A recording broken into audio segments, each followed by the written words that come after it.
Storytelling by Ai. एक समय की बात है। दूर दूर तक फैले हरे मैदानों के बीच एक कच्चा रास्ता गुजरता था।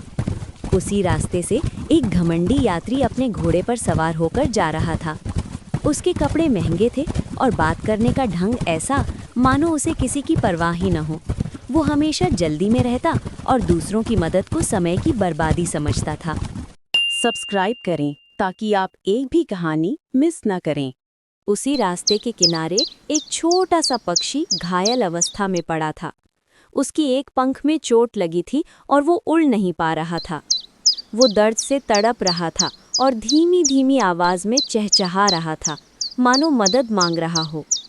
यात्री ने उसे देखा, पर उसने अपनी नाक सिकोड़ ली। एक छोटे से पक्षी के लिए मैं क्यों रुकूं? उसने मन ही मन कहा और बिना रुके आगे बढ़ गया। थोड़ी देर बाद उसी रास्ते से एक दयालु चरवाहा अपनी भेड़ों के साथ गुजर रहा था। उसका नाम मोहन था। मोहन साधारण कपड़े पहनता था, पर उसका दिल बहुत बड़ा था। जैसे ही उसकी नज़र घायल पक्षी पर पड़ी, वो तुरंत रुक गया। उसने प्यार से पक्षी को अपने हाथों में उठाया, उसकी चोट देखी और पास के झरने से साफ पानी लाकर पंख धोया।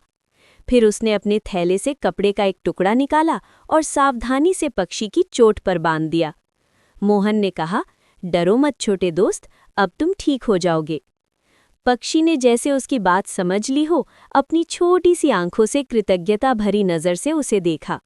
मोहन ने उसे एक सुरक्षित झाड़ी में बैठा दिया और आगे बढ़ गया। कुछ दिन बाद उसी इलाके में अचानक भयानक तूफान आ गया। तेज हवा चलने लगी, काले बादल छा गए और रास्ते दिखाई देना बंद हो गए। वही घमंडी यात्री इस तूफान में फंस गया। रास्ता न दिखने के कारण वो भटक गया और डर के मारे इधर उधर घूमता रहा। उसी समय मोहन भी अपनी भेड़ों के साथ मैदान में था। तभी उसे ऊपर से जानी पहचानी चहचहाहट सुनाई दी। वही छोटा पक्षी जो अब ठीक हो चुका था, हवा में उड़ते हुए मोहन के ऊपर चक्कर लगाने लगा। वो बार बार एक दिशा की ओर उड़ता और लौटकर मोहन को बुलाने की कोशिश करता। मोहन ने उसकी बात समझ ली और उसी दिशा में चल पड़ा। थोड़ी दूर चलने पर उसे एक मजबूत गुफा दिखाई दी, जहां वो और उसकी भेड़ें सुरक्षित रह सकें। तूफान शांत होने तक वे वहीं रुके रहे। तूफान के बाद मोहन सुरक्षित घर लौट आया। दूसरी ओर घमंडी यात्री को बहुत मुश्किलों के बाद गांव का रास्ता मिला।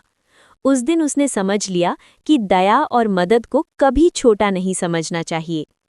छोटे या कमजोर दिखने वाले जीवों के प्रति दिखाई गई दयालुता का फल हमेशा मिलता है।